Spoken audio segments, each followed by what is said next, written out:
বিসমিল্লাহির রহমানির রহিম। পরম করুণাময় ও অসীম দয়ালু আল্লাহর নামে শুরু। ومن أحسن قولا ممن دعا إلى الله وعمل صالحا وقال إنني من المسلمين.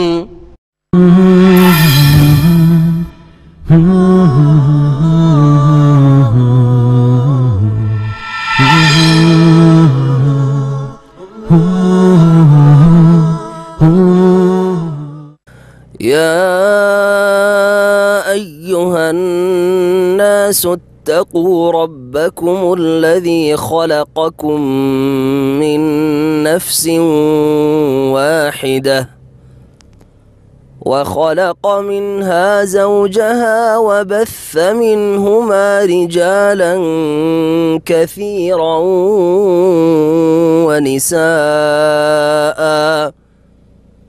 واتقوا الله الذي تساءلون به والأرحام إن الله كان عليكم رقيبا. وآتوا اليتامى أموالهم ولا تتبدلوا الخبيث بالطيب ولا تأكلوا أموالهم إلى أموالكم إنه كان حوبا كبيرا. وإن خفتم ألا تقسطوا في اليتامى فانكحوا ما طاب لكم من النساء مثنى وثلاث ورباع فإن خفتم ألا تعدلوا فواحدة أو ما ملكت أيمانكم ذلك أدنى ألا تعولوا. وآتوا النساء صدقاتهن نحلة فإن طبن لكم عن شيء منه نفسا فكلوه هنيئا مريئا. ولا تؤتوا السفهاء أموالكم التي جعل الله لكم قياما وارزقوهم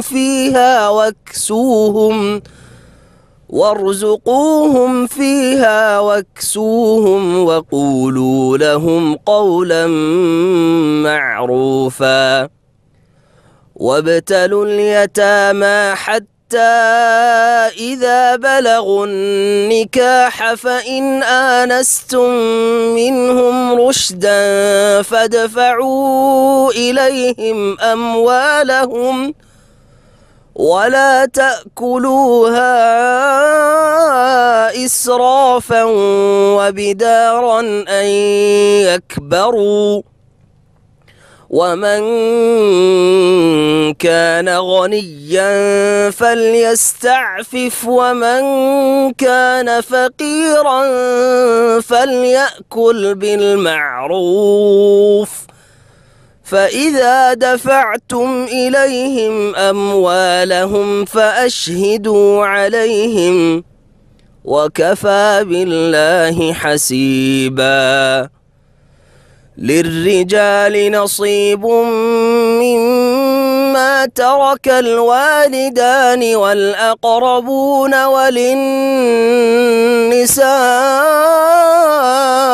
نصيب مما ترك الوالدان والأقربون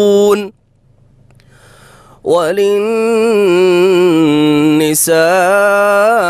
نصيب مما ترك الوالدان والأقربون مما قل منه أو كثر نصيبا مفروضا.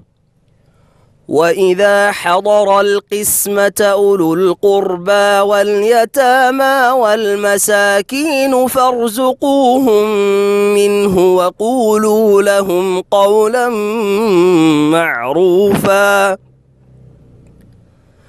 وليخشى الذين لو تركوا من خلفهم ذرية ضعافا خافوا عليهم فليتقوا الله وليقولوا قولا سديدا إن الذين يأكلون أموال اليتامى ظلما إنما يأكلون في بطونهم نارا وسيصلون سعيرا إن الحمد لله نحمده ونستعينه ونستغفره ونعوذ بالله من شرور أنفسنا ومن سيئات أعمالنا من يهده الله فلا مضل له ومن يضلل فلا هادي له وأشهد أن لا إله إلا الله وحده لا شريك له وأشهد أن محمدا عبده ورسوله صلى الله تعالى عليه وعلى آله وصحبه وسلم تسليما كثيرا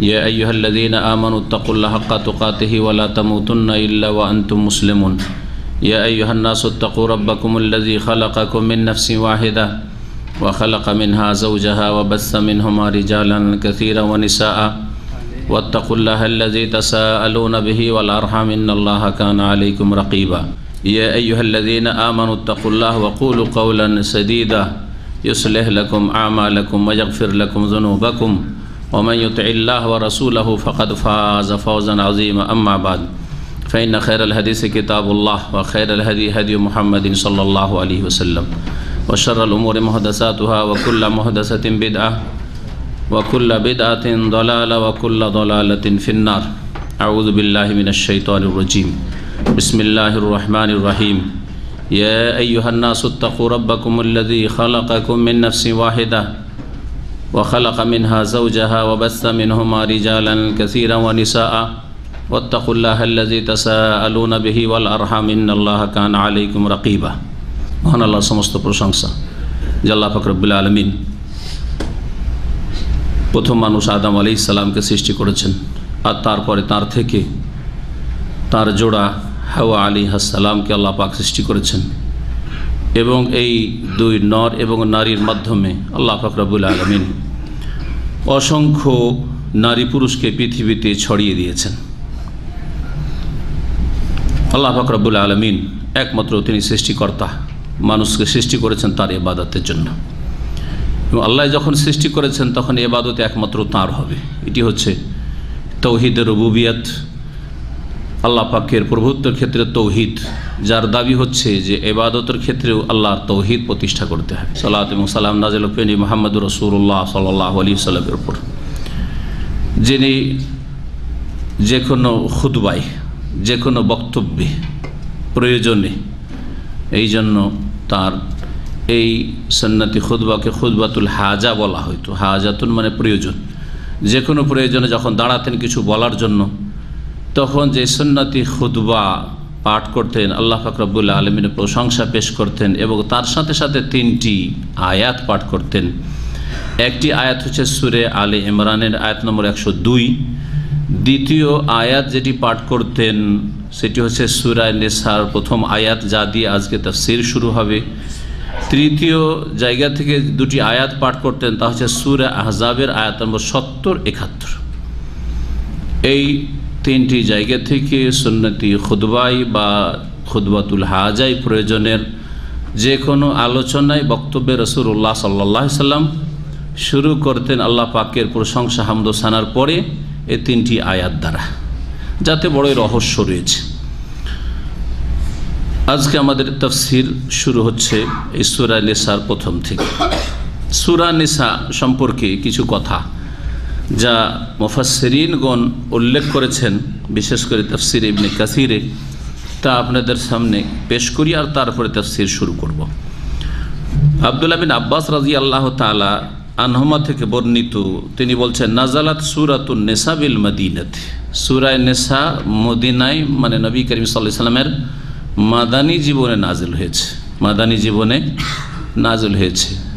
মদিনায় নাজিল হয়েছে বলতে যদি মাদানী জীবন হয় তাহলে ঠিক আছে, এতে আর বেশি কিছু সংযোজনের প্রয়োজন নেই। আর যদি মদিনায় নাজিল হয়েছে বলা হয় তাহলে বলতে হবে যে প্রায় সবগুলি আয়াত মদিনায় নাজিল হয়েছে, একমাত্র একটি আয়াত, আয়াত নম্বর 58, আয়াত নম্বর 58, এই আয়াতটি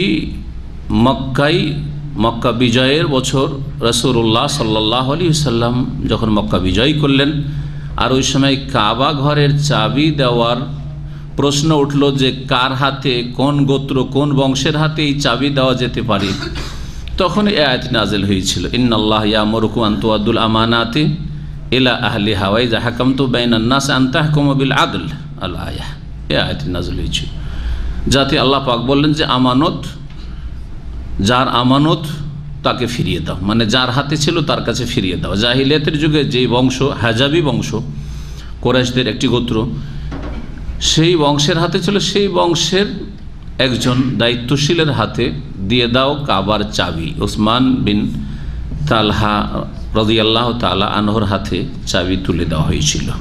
এই মর্মে আয়াতটি মক্কাতুল মুকাররমায় মক্কা বিজয়ের বছরে ৮ম হিজরিতে নাজিল হয়। মুস্তাদরাক হাকিমে একটি আব্দুল্লাহ মাসউদ রাদিয়াল্লাহু তাআলা আনহু থেকে আসার, মানে তার উক্তি বর্ণিত হয়েছে, তিনি বলছেন ইন্না ফি সূরাতিন নিসায়ে লা খামসা আয়াতিন, নিশ্চয়ই সূরা নিসাতে 5টি এমন আয়াত রয়েছে, মা ইয়াসুররুনি আন্নালি বিহাদ দুনিয়া ওয়া মা ফিহা, যে 5টি আয়াতের বিনিময়ে যদি আমাকে একদিকে 5টি আয়াত আর আরেকদিকে আরেক পাল্লায় যদি আমাকে সারা পৃথিবী এবং পৃথিবীতে যা কিছু রয়েছে ধনভাণ্ডার সব কিছু দিয়ে দেওয়া হয়, তো আমি তা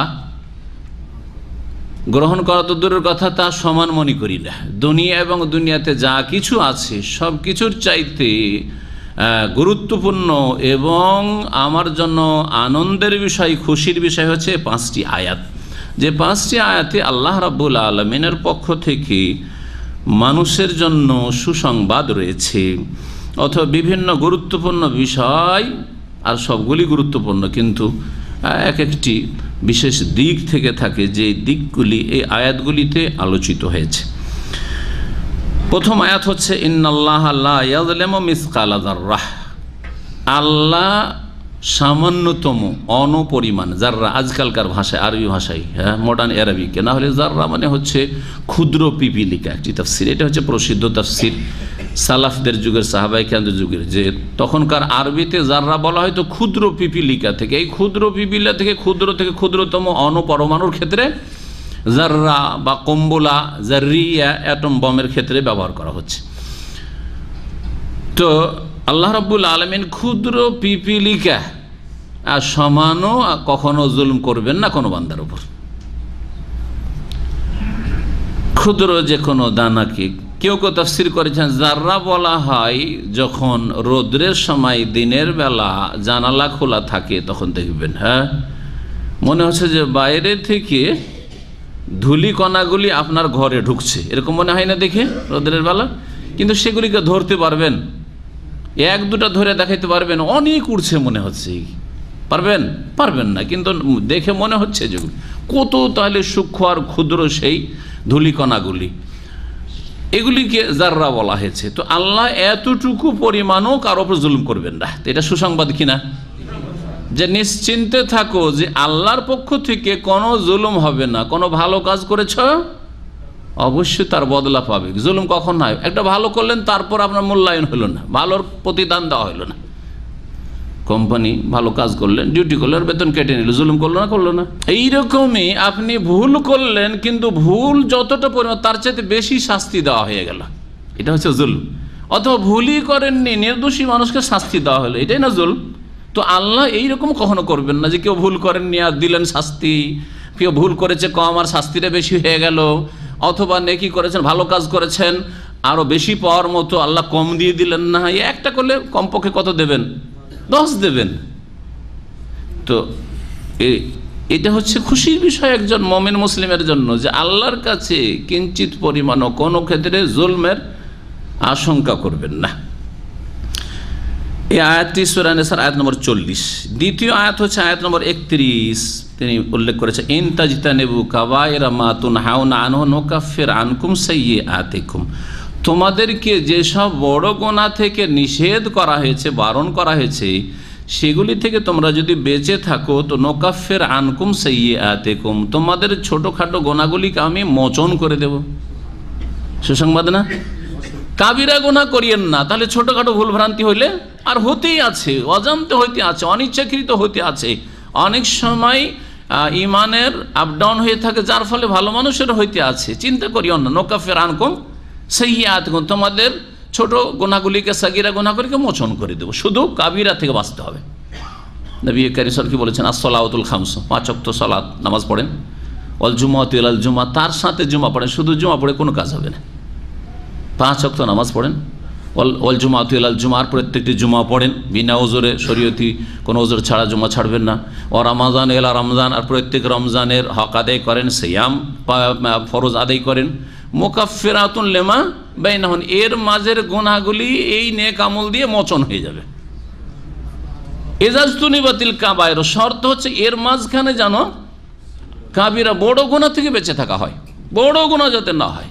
কাবিরা গুনাহ 70-এরও বেশি রয়েছে, 70-এর বেশি রয়েছে, আর তার মধ্যে 7টি হচ্ছে মারাত্মক ধ্বংসাত্মক।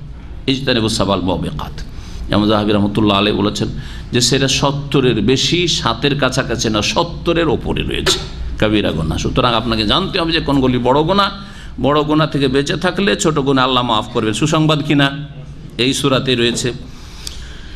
3 নম্বর যে আয়াতটি যাতে সুসংবাদ রয়েছে, সেটি 2 জায়গায় রয়েছে সূরা নিসার। একটি হচ্ছে আয়াত নম্বর 48, আর এক হচ্ছে আয়াত নম্বর 116। মহান আল্লাহ বলছেন ইন্নাল্লাহা লা ইয়াগফিরু আন ইউশরাকা বিহি, আল্লাহর সাথে শিরক করা হলে আল্লাহ মাফ করবেন না। শিরক করা হলো, আর শিরকের পরে শিরক করে মারা গেল কোনো মানুষ, শিরকি আকীদা অবস্থায় মারা গেল, কবর মাজার বুকে ঢুকিয়ে মারা গেল, যে কবর মাজারি দিতে পারে, নিতে পারে ভালো মন্দ ইত্যাদি, তাই না? পীর জান্নাতে নিয়ে যাওয়ার ক্ষমতা রাখে, এইসব শিরকি কুফরি আকীদা নিয়ে যে মারা গেল, যদি এই অবস্থায় মরে যায়, হ্যাঁ তওবা করে নাই তো সব গুনাহ মাফ। হ্যাঁ, যেমন মক্কার আরবের কাফের মুশরিকদের গুনাহ মাফ হয়েছে, ওইরকম কেউ যদি কবর মাজারে সেজদা কইরে ও তওবা করার সুযোগ পেয়ে যায় তাহলে মাফ। কিন্তু শিরক কুফরির অবস্থায় কেউ যদি মারা যায়, কোনো মুসলিম তার শিরক কুফরির অবস্থায় মারা গেল, অথবা জাতিতে নামে মাত্র মুসলিম কিন্তু ওই কাফের মুশরিকদের মতোই বহুত্ববাদী শিরক করে, তারা দুর্গা পূজা করে, কিন্তু মুসলিমরা দরগা পূজা করে, পীর পূজা করে, এই অবস্থায় যদি মারা যায়, গৌস কুতুব রায় উদ্ধার করতে পারে, এইসব শিরকি আকীদের তাবিজ উদ্ধার করতে পারে, সেহের জাদুটনায় লিপ্ত থেকে যদি মারা যায়, ঈমান ভঙ্গকারী কোনো কিছু আকীদা আমল রেখে যদি মারা যায়, তাহলে লা ইয়াগফির আন ইউশরাকা বিহি, কখনো আল্লাহ মাফ করবেন না, কোনোদিন মাফ হবে না। চিরকালের এই নাপাক কোনো কিছুতেই পাক হবে না, আগুনে কিছুদিন দীর্ঘদিন জ্বালিয়েও পাক হবে না, সেজন্য চিরকাল আগুনে জ্বলবে, জাহান্নামে জ্বলবে। লা ইয়াগফিরু আন ইউশরাকা বিহি ওয়া ইয়াগফিরু মা দুনা যালিকা লিমান ইয়াশা। তবে শিরক ছাড়া, শিরকের নিম্নমানের যেসব গুনাহ রয়েছে, শিরকের নিচে যেসব গুনাহ রয়েছে, সেগুলি আল্লাহ ক্ষমা করবেন যাকে চাইবেন, না আপনাকে চাইবেন। তাহলে অনেকে মনে করে যে আল্লাহ গফুর রহিম, হ্যাঁ জিনা করে আল্লাহ মাফ করবেন, হ্যাঁ খুন করে আল্লাহ মাফ করবেন, হ্যাঁ চুরি করে আল্লাহ মাফ করবেন। লিমান ইয়াশা, যাকে আল্লাহ চাইবেন, আপনার ইচ্ছা মতো না, সেই জন্য আপনি শিরিক করি না, বাকি হ্যাঁ অন্য গুনাহ আছে, আল্লাহ গফুর রহিম না, কখনো না, আপনার জন্য না, কোনো নিশ্চয়তা নেই। লিমান ইয়াশা, যাকে আল্লাহ চাইবেন। কার জন্য আল্লাহ চাইবেন? আমরা অনেকে স্বজন প্রীতি করি, আল্লাহর আবার স্বজন আর পরজন আছে নাকি? আল্লাহ রাব্বুল আলামিন অন্তরের সততা দেখবেন। ইন আলিম আল্লাহ ফি কুলুবিকুম খায়রা, আল্লাহ কোরআনে বলেছেন, তোমাদের অন্তরে যদি আল্লাহ কল্যাণ দেখেন, যে এই লোকটা অন্তরে কল্যাণ ছিল কিন্তু শিক্ষার জানার সুযোগ পায়নি, সংশোধনের সুযোগ পায়নি, এইরকম তার তওবা করতে চেষ্টা করেছে, বা তার অন্তরে কিছু কল্যাণ ছিল, এরকম কল্যাণ আল্লাহ দেখেন যেটা আমি আপনি দেখি না, অন্তরের অবস্থা দেখে আল্লাহ পাক ওয়া ইয়াগফিরু মা দুনা যালিকা লিমান ইয়াশা, শিরক ছাড়া অন্য গুনাহগুলি আল্লাহ যাকে চাইবেন। এই আয়াতে সুসংবাদ রয়েছে কিনা যে শিরক থেকে, কমপক্ষে শিরক থেকে যদি বেঁচে থাকে কেউ, আর কাবিরা গুনাহও নিয়ে যায়, তাহলে কিছু কাল, দীর্ঘকাল, অনেক কাল ধরে জাহান্নামে থাকলেও আল্লাহর রহমতে নবীর শাফাতে যেইভাবে হোক না কেন একদিন জান্নাতে ফিরে আসবে, কিন্তু বড় শিরকের অবস্থায় মারা গেলে জীবনেও কখনো জান্নাত ফিরে আসবে না, জান্নাত হারাম আল্লাহ পাক করেছেন। সুসংবাদ মুসলিম ফাসিকদের জন্য তো সুসংবাদ রয়েছে, কিন্তু এই সুসংবাদ নিয়ে থেকে যাবে ওই মূর্খ, যেই মূর্খ দুনিয়াতে 2-4 দিনের অসুখ বরদাস্ত করতে পারে না, দুনিয়ায় 2-4 দিনের অসুখ অশান্তি বরদাস্ত করতে পারে না, 2-4 দিনের জালেমের জুলম অত্যাচার বরদাস্ত করতে পারে না, হাই যদি মরে যেতাম তো ভালো হইতো। সেই লোক কি করে সাহস করে ফাসিকি জীবনযাপন করছে, শিরক ছাড়া অন্য কাবিরা গুনাহ করছে, আর মনে করছে আমি তো মুসলিম, একদিন জান্নাত পাবো। যেমন অনেক মুসলিম সমাজের লোকের রয়েছে যারা মনে করে যে আমরা মুসলিম, শিরক তো করি না, কুফরি তো করি না, নাস্তিক নই, কিন্তু নামাজের ঠিক নাই, আর নামাজ ছাড়া শিরকের সমতুল্য গুনাহ, এটা মনে রাখবেন, শিরকের চাইতে ছোট গুনাহ নয়। আল্লামা ইবনে উসাইমিন রাহমাতুল্লাহ বলছেন যে নামাজ ত্যাগকারী মুশরিকের সমতুল্য। সুতরাং সেটা মাদুনা যালিকা না, ওর নিচের গুনাহ নয়, ওর সমান গুনাহ। এই জন্য আল্লাহ মাফ করবেন, চিরকাল জাহান্নামে থাকতে হবে নামাজিকে, এটা হচ্ছে সঠিক মত। বাকি আল্লাহ রাব্বুল আলামিন ভালো জানেন। যে 4 নম্বর আয়াত হচ্ছে সূরায়ে নিসা, এই সূরার 110 নম্বর আয়াত, ওমাইয়ামাল সুআন আও ইয়াজলিম নাফসাহু সুম্মা ইস্তাগফিরিল্লাহ ইয়াজিদিল্লাহ গফুরার রহিমা। যেই ব্যক্তি কোনো গুনার কাজ করলো, ভুল করলো, খারাপ কাজ করে ফেলল, আও ইয়াজলিম নাফসা, অথবা নিজের উপর অত্যাচার করলো, যে কোনো পাপ করে নিজের উপর কি করলো, অত্যাচার, অন্যের উপর অত্যাচার না, অন্যের উপর অত্যাচার করলো তো ওর কাছে ক্ষমা নিতে হবে, কিন্তু নিজের উপর অত্যাচার হচ্ছে কোনো পাপে লিপ্ত হওয়া, কোনো ফরজ ওয়াজিবে ঘাটতি হয়ে যাওয়া, অথবা হারাম নাজায়েজে লিপ্ত হয়ে যাওয়া, এ হচ্ছে জুলমুন নাফস। নিজের উপর অত্যাচার। আপনি ফজরের নামাজে যাননি, নিজের উপর জুলুম করেছেন, আপনার পাশের লোকের উপর জুলুম করেননি, আপনার স্ত্রীর উপর জুলুম করেননি, কিন্তু আপনার উপর জুলুম করেছেন। এই জুলমের জন্য আপনার পাশের লোকের উপর কুপ্রভাব পড়বে, হবে, আপনার আযাব আসবে, তখন আপনার পরিবার বেঁচে যাবে, এটা হবে না হয়তো অনেক সময়। আর এই হচ্ছে মুসলিম জাতির আজকাল অবস্থা, যে অধিকাংশ লোক অসৎ হওয়ার কারণে আল্লাহর আযাব এমনভাবে গ্রাস করেছে, এদেরকে চারিদিক থেকে ধরেছে যে আযাব আর জুলম আর জুলম, সিরিয়ায় জুলম, ইরাকে জুলম, বার্মায় জুলম। অধিকাংশ অসৎ মুসলিমদের কারণে আযাব এসছে, যাতে সৎ লোকেরাও ক্ষতিগ্রস্ত হচ্ছে, জান মাল ইজ্জত আবরুর ক্ষেত্রে ক্ষতিগ্রস্ত হচ্ছে। কিন্তু যেমন নবী সাল্লাল্লাহু আলাইহি ওয়াসাল্লাম বলেছেন, উম্মে সালামা রাদিয়াল্লাহু তাআলা হাদিসে রয়েছে, সুম্মা ইউবাসুনা আলা নিয়াতিহিম, যারা সৎ লোক তাদের সৎ নিয়তের ওপর বিচার দিবসে উঠবে, শহীদের মর্যাদা নিয়ে উঠবে। আর অসৎ লোকেরা আল্লাহর দুনিয়ার আযাব শাস্তি পেয়ে, এটা হচ্ছে আল্লাহর আযাব, তড়িৎ আযাব, নগদ আযাব, আর আখিরাতের আযাবের সম্মুখীন হবে, যদি তার আযাব আরও কিছু বাকি থাকে, পাপের কিছু বদলা পেতে এখনো বাকি থাকে। এ হচ্ছে বর্তমান মুসলিমদের অবস্থা।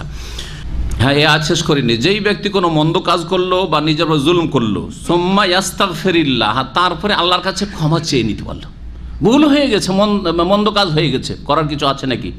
যার হয়নি আগে থেকে করবেন না, এটা হচ্ছে একজন মুসলিমের ইসলামের দাবি, ইমানের দাবি, তার অন্তরে ইমান আছে আল্লাহ পরকালে, কিন্তু ভুল হয়ে গেছে। ভুল হওয়ার পরে কি করবেন? ফিরে আসতে হবে। ভুল পথে চলে গেছেন, এখন ফিরে আসার কোনো উপায় আছে? তখন তিরস্কার করে লাভ আছে?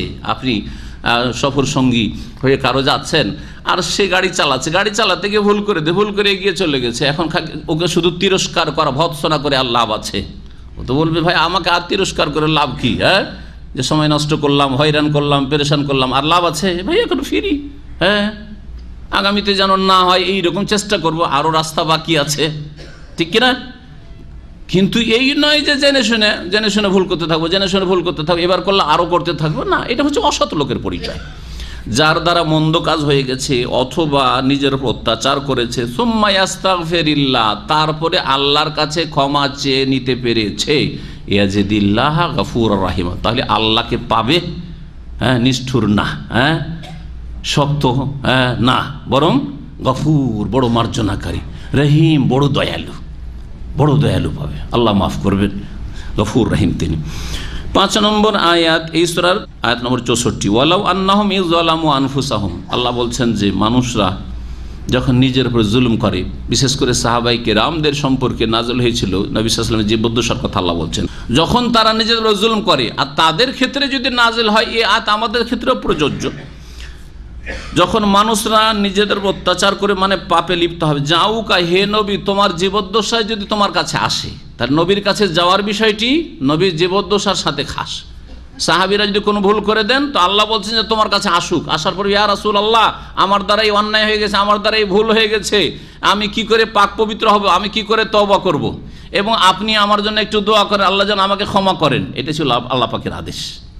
কিন্তু এই আদেশটি নবী সাল্লাল্লাহু আলাইহি ওয়াসাল্লামের তিরোধানের পরে নয় প্রযোজ্য যে কেউ গুনাহ করেছে, গুনাহ করার পরে মদিনা যাবে, যাওয়ার পর রাসূলুল্লাহ কবর কাছে যাবে, আর যাওয়ার পর ইয়া রাসূলুল্লাহ আমি গুনাহ করেছি, না, এটা বিদআত। এটা বিদআত। যখন মানুষ দুনিয়া থেকে বিদায় হয়ে যান ইনকাতা আমালু, তার আমল কাজকর্ম বন্ধ হয়ে যায়। সুতরাং নবী সাল্লাল্লাহু আলাইহি ওয়াসাল্লাম কাছে গিয়ে আপনি দরখাস্ত করবেন, তিনি আপনার কথা শুনছেন আর তিনি আপনার জন্য আমল বন্ধ হয়ে গেছে, তো আপনার জন্য আল্লাহ তুমি আমার অমুক উম্মতকে মাফ করে দাও, এটা বলার আর সময় ইনকাতা আমালু, আমল বন্ধ হয়ে গেছে। সুতরাং এইরকম বিদাতীদের লক্ষণ এটা, বিদাতীরা এই কাজটা করে। মদিনা আসার পর ইয়া রাসূলুল্লাহ আমি বড় অন্যায় কাজ করেছি, ইয়া রাসূলুল্লাহ আমার এই সমস্যায় পড়েছি, ইয়া রাসূলুল্লাহ আমার মেয়েটা সাবালিকা হয়েছে, ছেলে পাচ্ছে না, ভালো একটা ছেলের ব্যবস্থা করে দেয়। আউযু বিল্লাহ। কেউ বিদাত করে আর কেউ একবারে বড় শিরক করে ফেলে। অধিকাংশ হজকারী আর ওমরাকারীরা যারা উপমহাদেশ থেকে, বিশেষ করে আজ ভারত, বাংলাদেশ, পাকিস্তান থেকে শিরক আর বিদাত করে যায়, নেকি করতে এসে শিরক আর বিদাত করে যায়, তাদের অজ্ঞতার কারণে আর ভুল ইসলাম তাদের কাছে থাকার কারণে। ইসলাম বোঝার চেষ্টাই তারা করে না।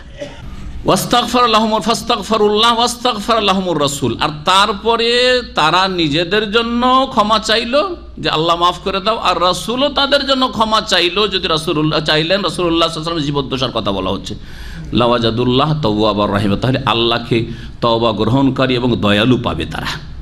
রাসূলুল্লাহ সাল্লাল্লাহু আলাইহি ওয়াসাল্লামের জীবদ্দশায় এটাই হুকুম ছিল যে কেউ যদি ভুল করে দেয় রসুলের কাছে যাক, আর যাওয়ার পরে রসুলকে বলুক ইয়া রাসূল আমার জন্য আল্লাহর কাছে ক্ষমা চান, আর আমি আল্লাহর কাছে তওবা করেছি, ক্ষমা চাইছি। দুই দিক থেকে আল্লাহর কাছে দরখাস্ত চলছে। রসুল আপনার জন্য দোয়া করছেন বা সাহাবীর জন্য দোয়া করছেন, আর তার সাথে সাথে সে নিজেও দোয়া করছে। দুই দিক থেকে কর্ম চলছে, দুই দিক থেকে আল্লাহর কাছে ক্ষমা চাওয়া চলছে। তাহলে আল্লাহ তওবা কবুল করবেন, দয়া করবেন, এই কথা রয়েছে। এটা সাহাবী আব্দুল মাসউদ বলছেন যে এটা আমার জন্য দুনিয়া এবং দুনিয়া যা কিছু রয়েছে তার চাইতে বেশি আনন্দের বিষয়, যে কোনো ভুল হয়ে গেলে আল্লাহর কাছে ক্ষমা চাইব এবং রসুলকে গিয়ে বলি ইয়া রাসূলুল্লাহ ইস্তাগফিরলি, আমার জন্য আল্লাহর কাছে ক্ষমা চান, তো আল্লাহ আমাকে কি করবেন, আমার তওবা কবুল করে আমাকে ক্ষমা করবেন, আমার উপর দয়া করবেন। এই ছিল 5টি আয়াত, যাতে যথেষ্ট সময় লেগে গেল। এখন তাফসীরের দিকে যাই। প্রথম আয়াতে আল্লাহ রাব্বুল আলামিন বলছেন বিসমিল্লাহির রহমানির রহিম, ইয়া আইয়ুহান নাস, সকল মানুষকে সম্বোধন করে বলছেন হে মানব সকল, হে মানব সম্প্রদায়, ইত্তাকু রাব্বাকুম, তোমাদের প্রতিপালককে ভয় করো, আল্লাযী খালাকাকুম মিন নাফসিন ওয়াহিদা, যিনি তোমাদেরকে সৃষ্টি করেছেন এক ব্যক্তি হতে, মিন নাফসিন ওয়াহিদা, তিনি হচ্ছেন আদম আলাইহিস সালাম। এক ব্যক্তি হতে হে মানব সকল, তোমাদের সকলকে সৃষ্টি করেছেন। সে ব্যক্তির নাম কি? আদম আলাইহিস সালাম, তিনি প্রথম ব্যক্তি। ওয়া খালাকা মিনহা যাওজাহা, এবং তাকে আল্লাহ পাক সৃষ্টি করেছেন তার জোড়া বা তার সঙ্গিনী, তিনি কে? হাওয়া আলাইহিস সালাম। অনেক কথাই রয়েছে এই আয়াতগুলিতে, সব কথাই না বলতে পারলেও কিছু কথা বলি, শুধু অনুবাদ আর সংক্ষিপ্ত ব্যাখ্যা তাফসীর না করে। আল্লাহ কি বলছেন সমস্ত মানুষকে সম্বোধন করে? সকল মানুষকে, মুসলিম অমুসলিম, সৎ অসৎ, ভালো মন্দ, সকল মানুষকে সম্বোধন করে আল্লাহ কি বলছেন? তোমরা তোমাদের প্রতিপালক, যিনি তোমাদের প্রতিপালন করেন, হ্যাঁ, যিনি তোমাদের সৃষ্টিকর্তা, রব বললেন। আর খালাকাকুম, তোমাদের সৃষ্টিকর্তা খালেক তিনি, এবং তিনি তোমাদের রব। সৃষ্টি করার পরে তোমাদের প্রতিপালন করে। প্রতিপালন কাকে বলা হয়? ছোট থেকে ধীরে ধীরে ধীরে সার্বিক দিক থেকে যিনি প্রতিপালন করে বড় করেন। তারবিয়া মানে আগে বাড়ানো, আগে বাড়ানো, যিনি আগে বাড়িয়েছেন। একেবারে জিরো ছিলে, কিছুই ছিলে না, জিরো থেকে ধীরে ধীরে ধীরে, হ্যাঁ, প্রথম তো তোমার নাম ছিল কি শুক্রবিন্দু, নুতফা, তারপরে সেটা হলো আলাকা, জমাট বাঁধা রক্ত, তারপরে সেটা হলো মুদগা, গোশতের পিণ্ড, তারপরে তাতে হইল ফাসাওয়ারাকুম ফাহাসানা সুওয়ারাকুম, ছবি অঙ্কন, তোমার রূপ চেহারা অঙ্কন হইল। আর তারপরে তাতে হাড়গুলি হইল, হাড়গুলির ওপর গোশত চড়ানো হইল, হ্যাঁ, গোশতের ওপর তোমার চামড়া হইল। আর তারপরে ফাতাবারাকাল্লাহু আহসানুল খালিকিন, সুবহানাল্লাহ। এটা তো পৃথিবীতে আসলে কিন্তু কত কুচি হয়ে আর কত অসহায় হয়ে তারপরে তোমার এই সময়টা যে কাটো, এই সময় তোমার খাদ্যের ব্যবস্থা করা, সেখানে তোমার হাত উঠছে, তা তোমার মুখ খুলছে, কান্না করবে, তো কেউ খেতে দেবে না? মুখ দিয়ে খেতে পারবে, সে নাভি দিয়ে ব্যবস্থা করলাম যাতে করে তোমার শরীর সেখান থেকে নিতে পারে, আহার নিতে পারে, ঠিক না? সুবহানাল্লাহ। তারপরে বেরিয়ে আসার পরে কতদিন দুর্বল অসহায় ছিলেন চিন্তা করুন। 15 বছর 18 বছর পর্যন্ত অসহায়। 15 বছর বয়সেও যদি বাপ মা বাড়ি থেকে তাড়িয়ে দিত, যা করে খা, তো কত কষ্ট। চায়ের দোকানে গিয়ে ওই চায়ের কাপ ধোয়া, প্লেট ধোয়া, ছেলেদের দেখেছেন নিশ্চয়। ওইটা যদি আপনাকে করা হইতো, আল্লাহ যদি ওই রকম আপনার বাপ মায়ের মনটাকে করে দিতে, একে তাড়িয়ে দিয়ে একে খাওয়িয়ে লাভটা কি? তাহলে কি অবস্থাটা হইতো? তারপরে এই তরবিয়তগুলো কে অন্তরটাকে ফিরিয়ে দিয়েছে, আকৃষ্ট করেছেন বাপ মায়ের জন্য। ছেলেটাকে মানুষের মতো মানুষ করতে হবে, ছেলেটাকে আলেম করতে হবে, হাফেজ করতে হবে, ছেলেটাকে নামাজি বানাইতে হবে, ছেলেটাকে সৎ বানাইতে হবে, ছেলেটাকে মুসলিম বানাইতে হবে। সব কি আল্লাহ ছাড়া করেছেন? ইলাহুম্মা আল্লাহ, আর কেউ আছে? সুবহানাল্লাহ। এই হচ্ছে রব। রব শুধু একটু কথা নয়, রব যিনি এখন পর্যন্ত রব। সুবহানাল্লাহ। এখনই অসুস্থ করে দেন, অচল। হ্যাঁ, জবান অচল, হাত পা অচল, চোখ অচল, সব কিছু অচল। রব আল্লাহ পাকের যে নাম, এই নামের মধ্যে শেষ পর্যন্ত আপনার মৌত পর্যন্ত আল্লাহ রাব্বুল আলামিন আপনার এই তরবিয়ত করেই যাচ্ছেন, প্রতিপালন করেই যাচ্ছেন। আল্লাহ পালন কর্তা। আল্লাহকে ভয় করব, এর কারণ কি? এই কারণগুলি আল্লাহ বয়ান করছেন। একটু সূক্ষ্মভাবে আয়াতটিকে দেখুন। ইত্তাকু রাব্বাকুম, ভয় করো তোমাদের রবকে। কেন? প্রথম কথা, তিনি তোমাদের প্রতিপালন করেন। দ্বিতীয় কথা, তিনি তোমাদেরকে সৃষ্টি করেছেন, আর কেউ সৃষ্টি করেনি, আর কেউ সৃষ্টি করে নেই। তারপরে আরেকটি কথা, মিন নাফসি ওয়াহিদা, এক ব্যক্তি হতে সৃষ্টি করেছেন। এ কথা বলে সারা বিশ্বের মানবতাকে, প্রত্যেক মানুষকে যেন তার অন্তরে একটা নক করা হচ্ছে, নাড়া দেওয়া হচ্ছে, যে হরকত দেওয়া হচ্ছে। চিন্তা করো যে তোমরা একে অপর কত জুলম অত্যাচার করছো, অথচ তোমাদের সকলের পিতা ওই একজন আদম আলাইহিস সালাম, ঠিক কিনা? যারা জালেম জুলুম করছে, যে কোনো জায়গায় হোক না কেন, সিরিয়াতে হোক, আর ইরাকে হোক, আর বার্মায় হোক, সকলে যারা জালেম আর যারা মজলুম নির্যাতিত, সকলের উৎস, সকলের বাপ কে? কুল্লুকুম মিন আদম। নবী মুহাম্মদ রাসূলুল্লাহ বলেছেন, তোমাদের সকলেই আদমের সন্তান। ও আদম মিন তুরাব, আর আদম মাটি থেকে পয়দা, তোমাদের আসল মাটি। সুবহানাল্লাহ। এর মাধ্যমে আমাদের অন্তরে একে অপরের সাথে যারা নম্রতা আসে, সহানুভূতি আসে, সমবেদনা আসে, অন্যের ব্যথায় ব্যথিত হই, অন্যের দুর্গতির সময় পাশে দাঁড়াই, সাহায্য করি, তাদের বিপদ আপদকে দূর করার চেষ্টা করি, তাদের কষ্ট না দিয়ে বরং তাদের উপকার করি। এই চেতনা যেন আমাদের মধ্যে জেগে ওঠে। আল্লাহ পাক মিন নাফসি ওয়াহিদা, এক ব্যক্তি থেকে তোমাদের সকলকে আল্লাহ পয়দা করেছেন। দেখেন, আপনারা নিজের বংশের লোককে অন্যের বংশের চাইতে কাছের মনে করছেন না? করছেন না? এটা প্রত্যেকের প্রাকৃতিক ভালোবাসা। এটা হচ্ছে, এটা দিনই ভালোবাসা না। এটা কিসের ভালোবাসা? প্রাকৃতিক। এটাকে বলা হচ্ছে মাহাব্বত তবিঈ, প্রাকৃতিক ভালোবাসা। আপনি আপনার যার সাথে রক্তের সম্পর্ক আছে তাকে অন্যের চাইতে বেশি কাছের মনে করেন। করেন না? করেন না? করেন। অসৎ হইলেও, ইমানি ঘৃণা থাকলেও আবার তার জন্য মায়া হয় রে, আমার মায়ের পেটের ভাই জাহান্নামে যাবে, আমার ছেলে জাহান্নামে যাবে, হ্যাঁ, আমার চাচা জাহান্নামে যাবে, ঠিক কিনা? আমার মা শিরকি কুফরি আকীদায় জাহান্নামে যাবে, ইত্যাদি মায়া কাছের মনে করছেন। আপনি অপরের মাকে আপনার মায়ের মতো মনে করবেন না, অপরের ভাইকে আপনার ভাইয়ের মতো মনে করবেন না, যদিও সে অসৎ হয় কিনা। এটা হচ্ছে প্রাকৃতিক ভালোবাসা, যার ওপর প্রাধান্য পেতে হবে ইমানি ভালোবাসা। এটা হচ্ছে আপনার ইমানি দাবি। বলছিলাম যে নিজের গোত্রের, নিজের বংশের লোককে কাছে মনে করছেন, তাহলে একটু দূর পর্যন্ত চিন্তা করেন। আমরা সব একই বংশের লোক, সে বংশের নাম হচ্ছে আদম, তাই না? সব আদম বংশের লোক, সব মিন নাফসি ওয়াহিদা। তাহলে কেন তোমরা একই বংশের, একই রক্তের লোক, একই বাপের ছেলে, সব কেন জুলম অত্যাচার করো একে অপর? কেন হক নষ্ট করো? কেন বেঈমানি আত্মসাৎ করো? কেন কষ্ট দিয়ে থাকো? মিন নাফসি ওয়াহিদা। ওয়া খালাকা মিনহা যাওজাহা, এবং ওই ব্যক্তি আদম হতে আল্লাহ তার জোড়া সৃষ্টি করেছেন। এখান থেকে স্বামী স্ত্রীর মাঝে সম্প্রীতি, ভালোবাসা, এবং সে অন্য বংশ থেকে তোমার ঘরে আসলেও যাকে তুমি জীবনও চিনতে না, সেও তোমাকে চিনত না, দুইজনকে যেন শেখানো হচ্ছে যে তোমরা দূরের না, তোমাদের সৃষ্টি ওই একটি দেহ থেকে।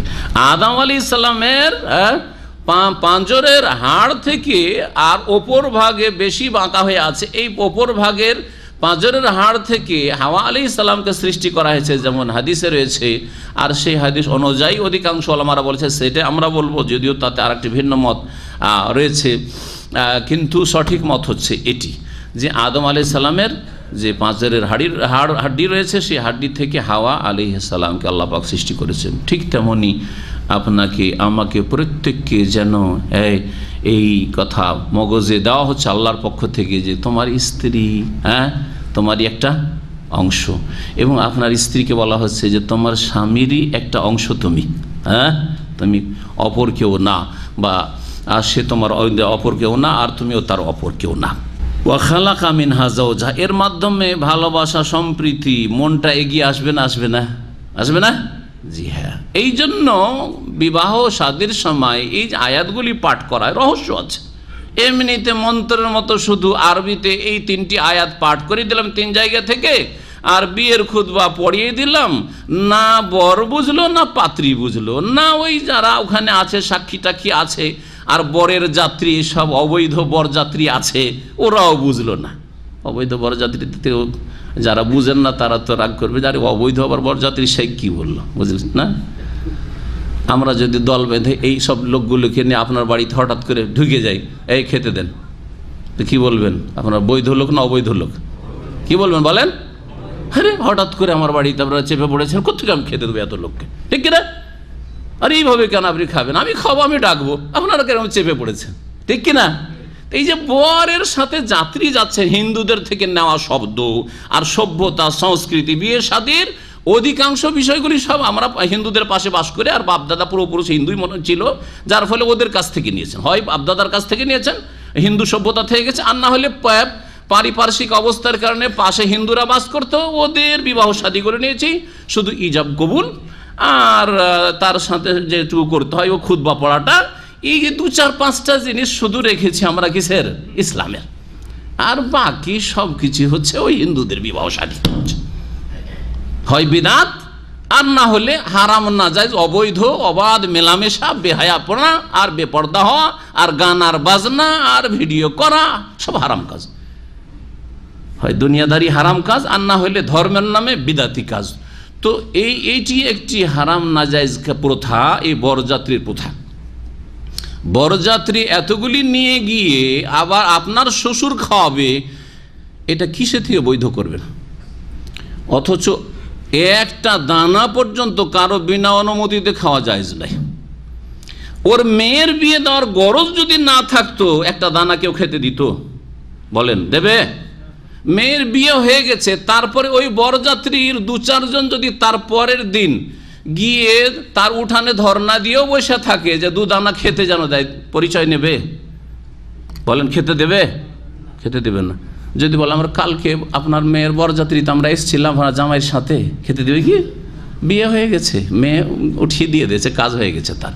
কিন্তু মেয়ে দেওয়ার দিন সমাজ, অনইসলামিক সমাজ তাকে বাধ্য করছে, মেয়ের বাবাকে, যে যদি এইগুলোকে খেতে না দিই তাহলে আমার মেয়েকে বিয়ে করবে না, বিয়ে ভেঙে যাবে, সুতরাং নিরুপায় খেতে আমাকে দিতে হবে, ধার খরচ করে হোক, আর সুদের ওপর টাকা নিয়ে এসে হোক, আর চুরি ডাকাতি করে হোক, আর জমি বিক্রি করে হোক, আর ভিটে মাটি বিক্রি করে হোক, মেয়ে আমাকে বিক্রি করতে হবে আজকে এই বরযাত্রীকে এত টাকা খরচ করে খাওয়িয়ে, ঠিক কিনা?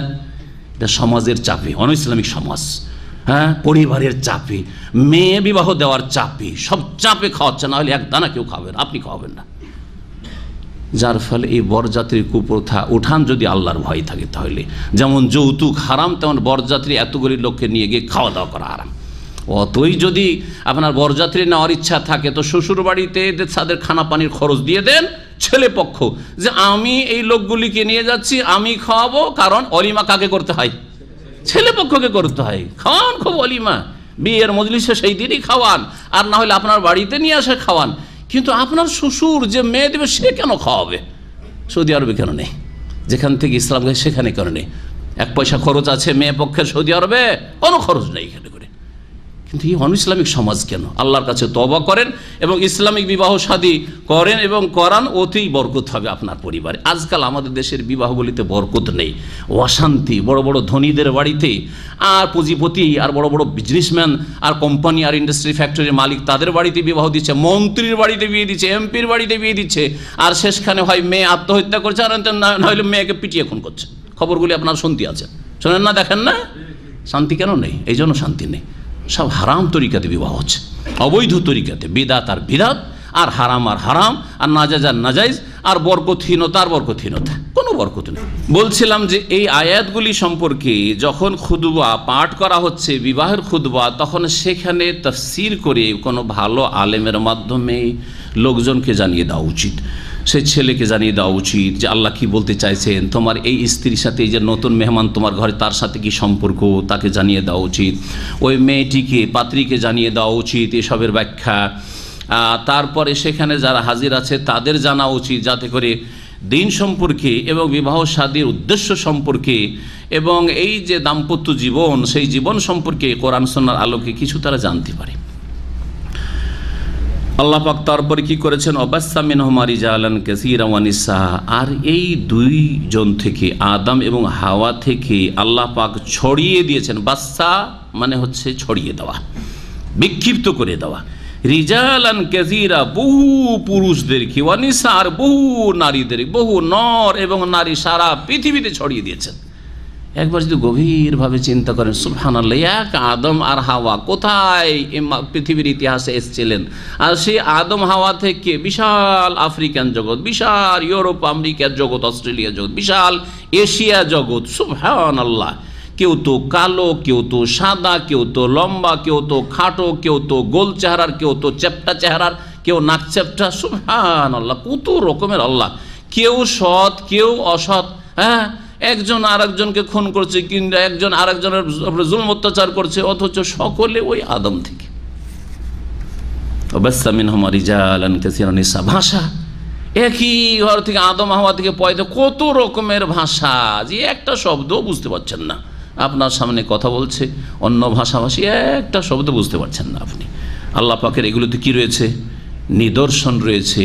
ইন্না ফি যালিকা লাআয়াত, সূরা রুমে আল্লাহ বলেছেন, ওয়াখতিলাফু আলসিনাতিকুম ওয়া আলওয়ানিকুম, তোমাদের ভাষা যে ভিন্ন ভিন্ন আর তোমাদের রং বর্ণ যে ভিন্ন ভিন্ন, এতে কি রয়েছে? আল্লাহ পাককে চেনার নিদর্শন উপায় রয়েছে। আল্লাহ এসবের সৃষ্টিকর্তা। ওয়াত্তাকুল্লাহ, এবং আল্লাহকে ভয় করো। আবার বলছেন আল্লাহকে ভয় করো, কারণ আল্লাহকে ভয় করার মাধ্যমেই মানুষের সংশোধন হইতে পারে। যে যত বেশি আল্লাহকে ভয় করে সে তত বেশি ভালো মানুষ হতে পারে।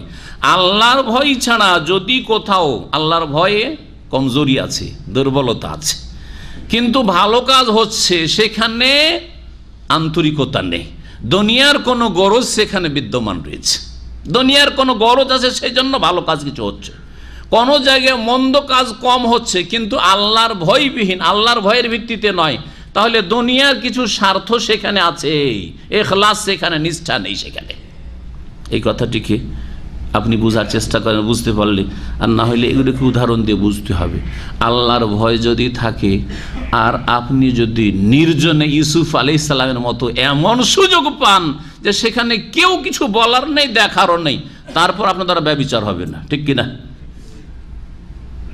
কিন্তু আল্লাহর ভয় ছাড়াও সমাজের ভয়ে অথবা জনপ্রিয়তা লাভের জন্য, নিজেকে একজন মানুষের মতো মানুষ গড়ে তোলার জন্য অনেক অমুসলিম অথবা অনেক অসৎ পরিবারের মুসলিম যুবকরাও সৎ জীবনযাপন করে, ব্যভিচারের কাছে যায় না, আর ওই সব নোংরামিতে যায় না, নোংরা ছবি টবি দেখে না, অথবা খারাপ কারোর সাথে আচরণ করে না, চুরি বাটমারি করে না, মদ পান করে না, এইগুলো। কিন্তু তাকে জিজ্ঞাসা কেন, বলছে ভাই এগুলো আমাকে ভালো লাগে না, বা লোকে কি বলবে, তাই না? আল্লাহর ভয়ে নয়, পরকালের চিন্তাই নয়, আল্লাহর কাছে জবাব দিতে হয় চিন্তায় নয়। এইরকম কিছু সৎ লোকেরা যা আছে, তারা হচ্ছে কিরকম কচুর পাতার পানির মতো তাদের অবস্থা, হ্যাঁ, নড়বড়ে অবস্থা। ঠিক আছে, হ্যাঁ করে না, কিন্তু যখন ওই রকম হয়তো পরিস্থিতি চলে আসবে যে না এখানে দেখছে যে আরে মদ না পান করলে লোকেরা খারাপ মনে করে, এখানে যারা আছে সবাই ওই টাইপেরই লোক, তখন রং বদলে দেবে গিরগিটের মতো, ঠিক কিনা? কিন্তু মুসলিম যে আল্লাহর ভয় রাখে ও গিরগিটের মতো রং বদলিবে না। ও যদি জান চলেও যাও তো হারাম খাবে না, হ্যাঁ জান চলে যায় তবুও সে চুরি বেঈমানি করবে না, জান প্রাণ যদি চলে যায় তবু কাউকে খুন করবে না, ঠিক কিনা? জান চলে গেলে সে শিরক করতে চাইবে না সহজে। এই হচ্ছে তাকওয়া আর তাকওয়াবিহীন জীবনের মাঝে পার্থক্য। আল্লাহর ভয়ে কেউ পাপ থেকে বাঁচে আর কেউ দুনিয়ার গরজে পাপ থেকে বাঁচে, দুইজনে আসমান জমিনের পার্থক্য রয়েছে। আমাদের দেশের অধিকাংশ লোকেরাই সামাজিক পাপ থেকে বাঁচে, হ্যাঁ সমাজের কলঙ্কের ভয়, হ্যাঁ পরিবারের কলঙ্কের ভয়ে, অথবা নিজের মান ইজ্জতের ভয়ে একটু ভালো ছেলে হয়ে ভালো ছেলে স্কুলের কলেজের ইত্যাদি এইসব গরজে, যার ফলে এদের দ্বারা ভালো ভালো ছেলে আবার কখনো কখনো কেলেঙ্কারিতে ফেসে যায়। ভালো ছেলে সারা জীবনটা ভালো ছেলে হঠাৎ করে ফেসে গেছে, কারণ আল্লাহর ভয় নেই। কিন্তু আল্লাহর ভয় থাকলে এরকম হইতো না। বারবার আল্লাহ পাক রব্বুল কোরআন কারীমে তাকওয়ার কথা, তাকওয়ার বড় উপকারিতা রয়েছে। আর তাকওয়া যদি থাকে তো আপনার রূপ চেহারা যেমন সকলের সামনে, এই লোকগুলির সামনে, তেমনি এই নির্জনে, একেবারে নির্জনে ঘর বন্ধ করে বাথরুমে যেখানেই থাকেন না কেন একই রকম চেহারা, আপনার চেহারা বদলিবে না, আপনার আখলাক বদলিবে না, হ্যাঁ আপনার দ্বারা পাপ হবে না, লোকের সামনেও যেমন তেমন নির্জনেও পাপ হবে না, সব জায়গায় একই রকম।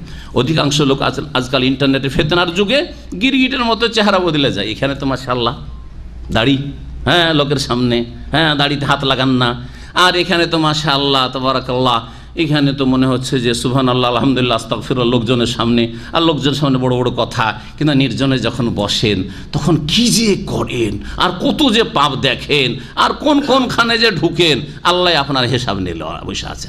তাকওয়া থাকলে এটা হইতো না, তাকওয়ায় যদি দুর্বলতা না থাকতো তো এরকমটা হইতো না। সুতরাং এই জন্য আল্লাহ পাক বারবার করে তাকওয়ার কথা বলেছেন, একই আয়াতে দুইবার করে তাকওয়ার কথা বলে, ইত্তাকু রাব্বাকুম ওয়াত্তাকুল্লাহ, আল্লাহকে ভয়, আল্লাযী তাসাআলুনা বিহি ওয়াল আরহাম, যার দোহাই দিয়ে তোমরা একে অপরের কাছে যাচ্চা করে থাকো বা চেয়ে থাকো। আল্লাহ এমন একটি সত্তা, এমন এক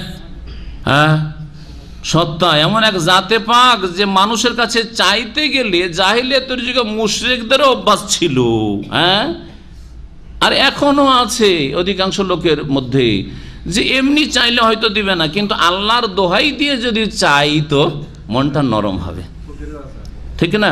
শুধু ফকিররা চায়, আপনি কারো কাছে ধার চাইছেন নিরুপায় অবস্থায়, আপনি ফকির না, কিন্তু যদি বলেন যে ভাই একটু ধার দেন তো হয়তো দেবেন না। ভাই তোমাকে আল্লাহর ওয়াস্তে বলছি একটু উপকার কর। দুটোতে পার্থক্য আছে না নেই? অবশ্যই পার্থক্য আছে।